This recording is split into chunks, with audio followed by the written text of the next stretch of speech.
Good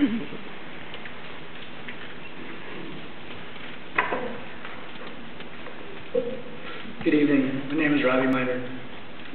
Some may say that I was unlucky and uncared for because I was brought up in an orphanage. But let me tell you what, that was not the case. I knew that one day I was going to be part of a great family. I remember looking at the kids in my orphanage and seeing faces of doubt, fear, and sadness. An orphanage to these kids was a home that they didn't want to be in, but yet had no hope in going anywhere else. They were always trying to tell me that they're going to be failures in life, that they were not going to be part of the family. But I had that hope that these kids didn't, and because of that, I am where I am now. The orphanage in Russia brought uncertainty and fear to me daily.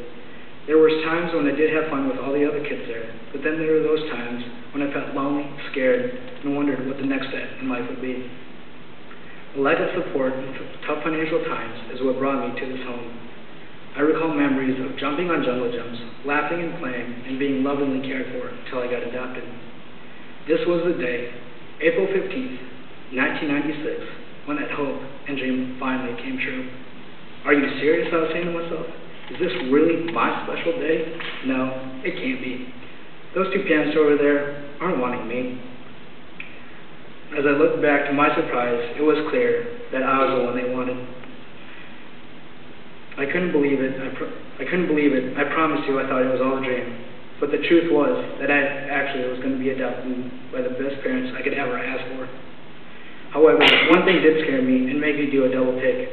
Who was that blonde little boy over there near my new parents? My hopes went away because I thought that they wanted him and not me.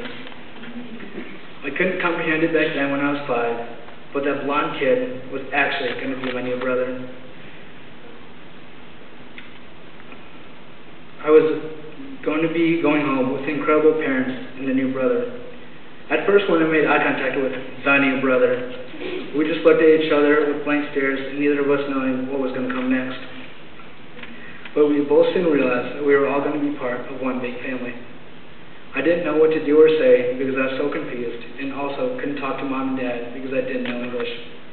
To say my goodbyes to the orphanage and the other kids specifically, they threw a big celebration, and me and my brother put on a cute puppet show. Then we said all our final goodbyes.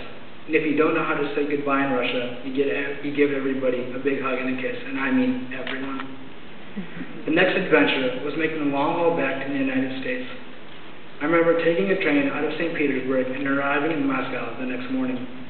My parents, being American and I Russian, brought a major lack of communication because we couldn't understand each other. So all I did was go to sleep. When I awoke, we were at a big hotel and stayed there for a day before we were going to get on the plane to go back to the United States. While we were all staying in the hotel, I remember looking at my parents and realizing how happy they were that I was their kid. It felt so good and feeling that love from them and seeing how happy they were that I was about my brother and I.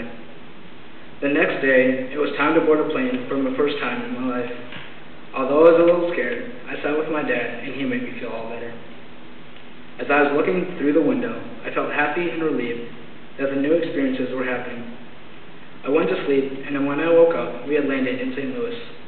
Little did I know, I was about to be surprised by the rest of the family and all my soon-to-be friends at the gate.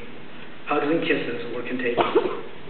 After it seemed like we had been there for an eternity, we all got in the car and started driving to our new home. Wow, I thought to myself. I was going to have a home and be living with what I know now is the best family ever. Eventually we made it, and happiness overwhelmed me.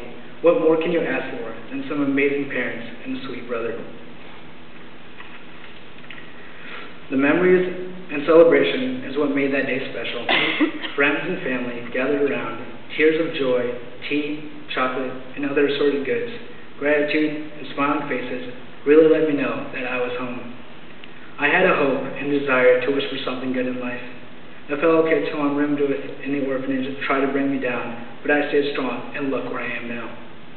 Thank you, Mom and Dad, for making the decision to expand your love, generosity, and constant care for me. Thank you for making my brother and I a part of your life, as I have learned so much from watching you, and will always be grateful to be part of this family. As an unknown poet once said, "You don't choose your family. They are God's gift to you, as you are to them," end quote. Thank you.